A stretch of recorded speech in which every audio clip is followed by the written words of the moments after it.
Welcome back to True Stories Paranormal Survivor. We are back with another very, very eerie haunting.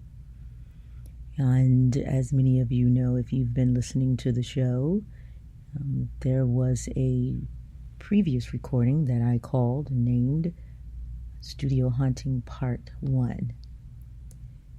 Now, whenever I did that and had to rush and give you all that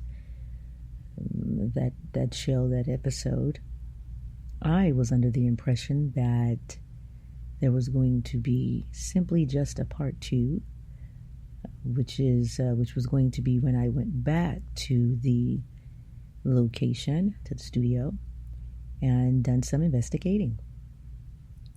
My friends, I haven't even had a chance to go back to the studio, but what I discovered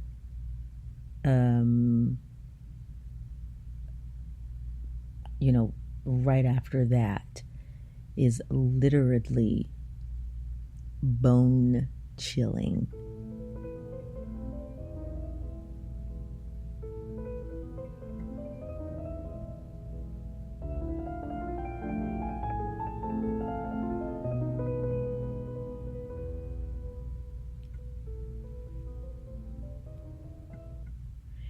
Now, I get home, and this is the evening of the night that I had gone to the studio. And while I was at the studio, I'll just give you an update in case you haven't had a chance to listen to Studio Part 1. While I was there, I was getting a sense of somebody being in the building. And not only that, but I got an energy, a sense of somebody walking in the halls.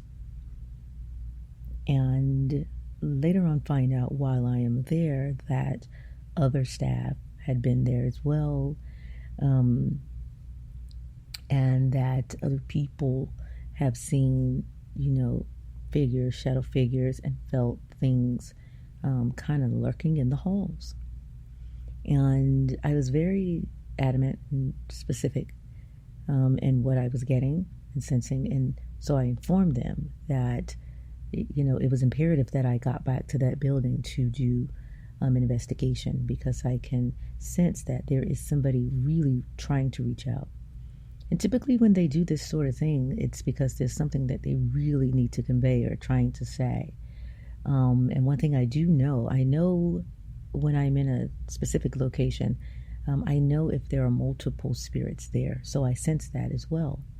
So I get home that night and I get in the bed, and I just, not very sleepy. And we get this all the time. And so I'm trying, to go ahead and get some sleep. Excuse me, I know you heard that. And I'm trying to get some sleep, and I'm trying to get comfortable, and but nothing would allow that to happen. So I hear something. First, I get a sense of something while I'm in my room, and everything is dark. All the lights are out, and typically when I hear something at night, I go to, it's probably my dog, probably moving, whatever. And so I don't think too much of it. But then when I get a sense of something, then I am more conscious and more aware of what's happening. So I get my cell phone and I take it out and I proceed to hold it up and see if I could gather anything. And sure enough, there is a shadow figure that is taking over the entire area in that corner. And I am now wondering, oh Lord, did I take something from a location? And this happens all the time. Not that I take something from locations. It happens all the time that I could go somewhere, and if spirit doesn't get its message across, it's pretty usual and normal that same spirit will come back and begin to talk, or they want to get this message out, or they want to speak. And so that is a normal thing. Not that I'm just picking up spirits everywhere I go. I cleanse myself before I went to the studio, cleanse myself when I got back from the studio. I always do that because I do know that as an empath and as someone who is gifted, it's easier to pick up other energies. So I'm thinking, oh my gosh. And so right away, I started getting these names coming to me. A very specific name came to me. Wasn't quite sure if that was the exact same connection from the location until I took my EMF and I laid in the chair and I began to ask some questions. Immediately, whenever I laid the EMF in the chair, it started going off really quickly and letting me know somebody was here. And I began to ask that entity if they were the entity that I was sensing while in the building. And no, it's not who they were. So I asked the entity if they did work in that building or was in that building before. And they said yes. And it was kind of bone-chilling because I had known the entity that was in that building, and I also knew that there were other entities in that building. And so I also asked the entity, do you want me to go back to that location because you have something you want to say? And the thing just went off because I had to ask, why are you here? Why would you come back to my place to have a conversation with me? Is it really that important for you to chat with me? And the thing went crazy and went, bonkers. And I was getting a sense that while I was in that building, the person there kept smiling and they kept saying that they were excited that they were in that building. So I asked, are you happy and excited that the people who work in that location are in that location? And the EMF just went wildly, wildly, wildly crazy. I had no idea, my friends, that that building was very, very old and had been there for a very long time.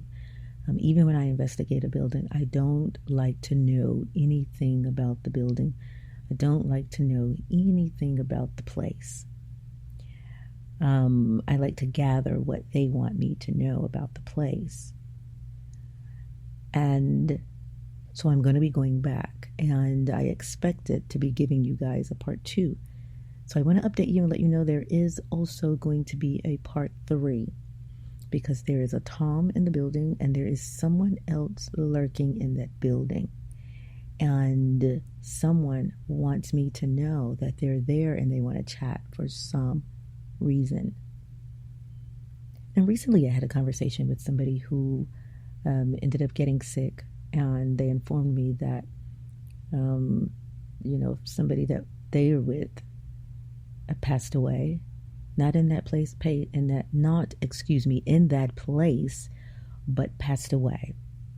And several other people that live in the location has gotten very, very, very, very ill. So one of my main questions was, and this person was near death. So one of my main questions was, how old is this location? The location was built back in the 1920s. Now, why do I tell you all of this?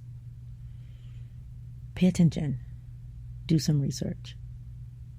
I know that a lot of us, like myself, love older locations. We are drawn to these older buildings, the structure, the history. Be careful. Do some research. Find out about the land, that the place is on. If you ever start getting senses and feelings about a place where you are or while you are there, start doing some research. Not all buildings, not all places are good for you to reside in. Some of these entities claim these places as their own, and not even a cleansing of a place or a building can always get all of the entities out. Like my last home, that place was not a place that just a spirit was picked up on. That place is ridden, still to this day, with multiple spirits. And it doesn't matter if new people come in and change things around. What typically tends to happen is the new people coming in and disrupting their space causes them to be upset. And we move into these locations and we fall in love with these locations and we decorate these locations, not realizing that you should never be there. It doesn't matter with some of these locations if you have a priest to come in, a pastor to come in and pray. And remember, I told you, make sure when you hear certain things, be sure to sage.